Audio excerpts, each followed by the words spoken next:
Hey guys, what's going on? It's Ash here coming at you today in Raid Shadow Legends. So, did you guys get Brogni? Well, if you did or if you didn't, we have another Fragment Summon coming up. I'm going to give you my opinion on this champion, whether or not it's worth it, but first let me start with a quick preamble. Man, back-to-back Fusion and the Fragment Summon, I did not fuse Brogni. I didn't do it, guys. Props to you if you did, and this is not a shot at anybody out there, but I am not about to. I tried for a few days to stay on top of things, but I am not the type of player who's going to keep a spreadsheet, a daily task manager to unlock pixels on my mobile device, right? This game has already become too much like a job for me to where there's so many things I want to do on a daily basis that, you know what, at this point, I do my faction wars every day and I try to keep up with Doom Tower.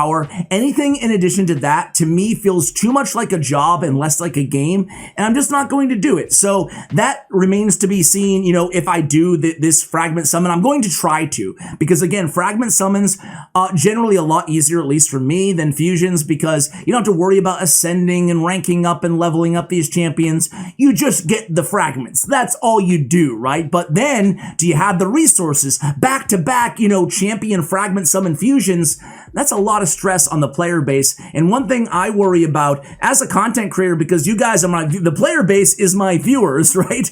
Is burnout, man. And I'm surprised Plarium doesn't, apparently. Just pretend like you sleep.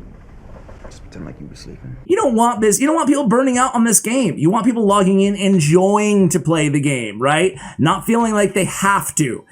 So anyway, guys, that being said, I am going to try to go for Ruel the Huntmaster, and I want to hear from you guys. Are you guys planning on it, or are you burnt out? And again, you know, no judgment if you are. I think if you're burnt out after the fusion, certainly skip this one, right? There's nothing wrong with skipping any Fragment Summoner fusion. Of course, everybody's going to get on YouTube or on your clan chat or whatever and say, you have to go for this one. No, you don't. This game shouldn't dominate your life.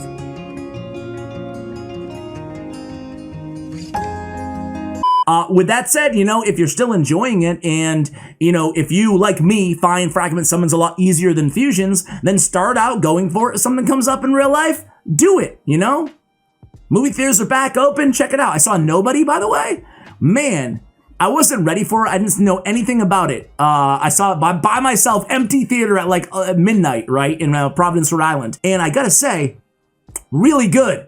I mean, really good in an unexpected way. If you like action, I think you'll like it. Nobody. Really interesting movie. The body count's like 400 or something ridiculous like that. Anyway, Ruel the Huntmaster, I want to give a big shout to my man, Chofly. Chofly Elite, aka Chosen Brad. He created this image and I thought it looked a lot better, a hell of a lot better than the doc I was going to share with you guys. So let's go over his kit and let's answer two questions. Should you Fragment Summon, assuming you're not burnt out, right? Assuming your mental is on point here in the game. Should you Fragment Summon this dude? I always go to say fuse. Should you Fragment Summon this guy, A? And B, should you Fragment Summon him if you don't have Thea the Tomb Angel? And then C, the last question we're going to answer here is, what's the deal with Hex? What is Plarium trying to do with Hex? I'm going to hypothesize that at the end of today's video. So let's take a look at this champion. So his A1 attacks one enemy, 50% chance of placing a decreased defense for 2 turns. If the target has Hex, he'll transfer a random debuff from himself to the target. On the A2, Unleash the Hunt. It will attack all enemies. It will place an extra hit on enemies under Hex debuffs, and then will ignore 25% of each target's defense if there are 4 or more enemies under Hex debuffs. A pretty decent ability, and I'm assuming it will be on a 3-turn cooldown, but you guys will know that before I will at the time of this recording. Stalk Prey, his A3, a 6-turn cooldown without books, has a 50% increased accuracy buff on all allies for 2 turns, or excuse me, places 50% increased accuracy on all allies for 2 turns. Then places a Hex debuff on all enemies for 2 turns. Also places a perfect veil buff on this champion for 2 turns and fills this champion's turn meter by 50%. So a pretty sick ability, I think, right? By the way, people are pretty down on this champion, but I'm going to try to have like a fresh take on him, right? I'm not going to base it on the community sentiment. His passive is decreases, it chose to let me know there's a couple spelling errors here, so my bad, not his. Decreases the speed of enemies under Hex debuffs by 5%, resistance by 10%. Also increases the damage enemies under Hex debuffs receive by 10%, and decreases the value of the heals on Hex enemies by 30%. and these effects do not stack if there are multiple rules on the same team. So visually, he looks pretty cool too, guys. I gotta say, he's kind of like, yeah, he's kind of like an undead. Well, he is a dark elf, but he looks kind of, I don't know, what does he look like? I have no idea. Always look on the bright side of life. He looks interesting. Let's just put it that way, okay? Aesthetically, he looks pleasing like all the champions really have been lately added to the game. So first of all, looking at his kit in a vacuum, let's say you don't have Thea the Tomb Angel, and let's say that you don't think you're anywhere close to unlocking her from Doom Tower difficult. Is he worth it? I'm gonna say pass. You know what I'm saying? I mean, it's always good to have him because listen, eventually you will unlock Thea the Tomb Angel because eventually you'll be able to farm Secret Room 1 on hard, or at least a couple secret rooms on hard difficulty, and you'll have her. So having Ruel the Huntmaster, excuse me, I think that it's a valuable champion to have to pair with Thea the Tomb Angel. I'm gonna go ahead and cheat and cut to the whole Hex conversation that I mentioned earlier. I think that something, just a weird gut feeling tells me that Plarium's going to make Hex endgame arena meta at some point. I'm not sure if Ruel will be enough to do it, but let's kind of, again, hypothesize as to what an endgame arena team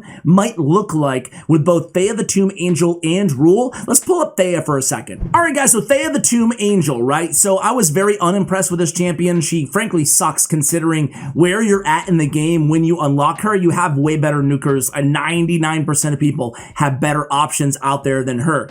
However, she does have an interesting passive that I think will make it, you know, PvP, it might make it interesting for an arena team. And again, we're going to try to put one together in our heads here and talk about where the meta might be heading and against what type of teams people might be using a team like this. So Cruel Angel, her passive, has a 50% chance of placing a True Fear debuff on all enemies for 1 turn when an enemy loses 30% or more of their max HP in a single hit. Right now, this is the best thing she has going for her in her kit. But on Hex Reaper, her A2, now this has a multiplier of 3.5. So a 3.5 multiplier is nothing to write home about. However, it scales all the way up to 10.5 if we get 6 hexes on the enemy team. So let's just say we're getting, you know, 4 times the damage of this ability because, or 200%, excuse me, increase of damage because we're talking arena here, right? So it would make a pretty good nuke if you could get hexes on the entire enemy team. Now we can potentially do that with Ruel. So we have Ruel in here, the Huntmaster. Jeez, am I ever gonna get his name right? Ruel. I feel a little bit cheated here. I feel sad. The Huntmaster. So we bring Ruel onto the team. He has the increased accuracy. Ergo, we're landing all of those hexes, hopefully, on the first shot. So we have our speed booster come in first, our Arbiter. Then we have Ruel go. He lands all the hexes on the enemy team, setting himself up for the next turn on the A2 where he can ignore enemy defense and score a double hit after Thea goes.